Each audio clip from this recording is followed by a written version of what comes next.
அனைவருக்கும் வணக்கம். இன்றைக்கி ஏப்ரல் 8, 2025 செவ்வாய்க்கிழமை. தினமணியில் இருக்கிற முக்கியமான நியூஸஸ் என்னென்னு பார்ப்போம். வக்ஃபு திருத்த சட்டம் அவசர வழக்காக விசாரணை, உச்சநீதிமன்றம் பரிசீலனைன்னு சொல்லி தெரிவிச்சிருக்காங்க.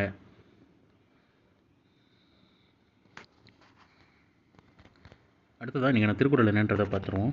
எய்தற்கு அறியாது இயந்தைக்கால் அந்நிலையே செய்தற்கரிய செயல், கிடைத்திருக்கிற காலம் வந்து வாய்க்குமானால் அந்த வாய்ப்பை பயன்படுத்தி கொண்டு அப்போதே செய்திருக்கிற செயல்களை செய்ய வேண்டும்னு காலமறிதல்ன்ற அதிகாரத்தில் திருவள்ளுவர் சொல்லியிருக்காரு.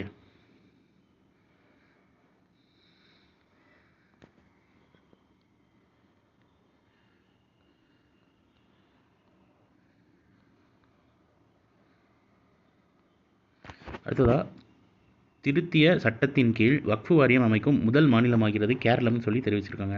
வக்ஃபு திருத்த சட்டத்துக்கு கடும் எதிர்ப்பு தெரிவித்த கேரளம் தற்போது அந்த சட்டத்தின் அடிப்படையில் புதிய வாரியம் அமைக்கும் முதல் மாநிலமாகிறது. கேரள வக்ஃபு வாரியத்தின் பதவிக்காலம் கடந்த ஆண்டு டிசம்பருடன் நிறைவடைந்தது. கேரள உயர்நீதிமன்ற உத்தரவின் பேரில் வாரியத்துக்கான புதிய உறுப்பினர்களை தேர்வு செய்யும் நடைமுறை நிறைவடையும் வரை பழைய உறுப்பினர்களை கொண்ட வாரியம் பொறுப்பில் தொடர்கிறதுன்னு சொல்லி தெரிவிச்சிருக்காங்க. இதற்கிடையே வக்ஃபு சட்டத்தில் திருத்தம் கொண்டு வந்த மத்திய அரசின் முயற்சிகளை கேரளத்தில் ஆளும் இடதுசாரி கூட்டணி காங்கிரஸ் தலைமையிலான எதிர்க்கட்சி கூட்டணிகளும் ஒருமித்த குரலில் எதிர்த்தன. வக்ஃபு சட்ட திருத்த மசோதாவை திரும்ப பெறுமாறு மத்திய அரசை வலியுறுத்தும் கேரள சட்டப்பேரவையில் தீர்மானம் ஒருமனதாக நிறைவேற்றப்பட்டது. இந்நிலையில் நாடாளுமன்றத்தால் அண்மையில் நிறைவேற்றப்பட்ட வக்ஃபு சட்ட திருத்த மசோதா குடியரசுத் தலைவர் திரௌபதி முர்மு அவர்கள் சனிக்கிழமை ஒப்புதல் அளிச்சிருக்காங்க. குடியரசுத் தலைவர் ஒப்புதலை தொடர்ந்து நடைமுறைக்கு வந்துள்ள வக்ஃபு திருத்த சட்டத்தின் அடிப்படையில் முதல் மாநிலமாக புதிய வக்ஃபு வாரியத்தை கேரள அரசு அமைக்க இருக்கிறதுன்னு சொல்லி தெரிவிச்சிருக்காங்க. ஃபஸ்ட்டு ஸ்டேட் இதை இம்ப்ளிமெண்ட் பண்ணுற யாருன்னா கேரளான்றதை ஞாபகம் வச்சுக்கோங்க.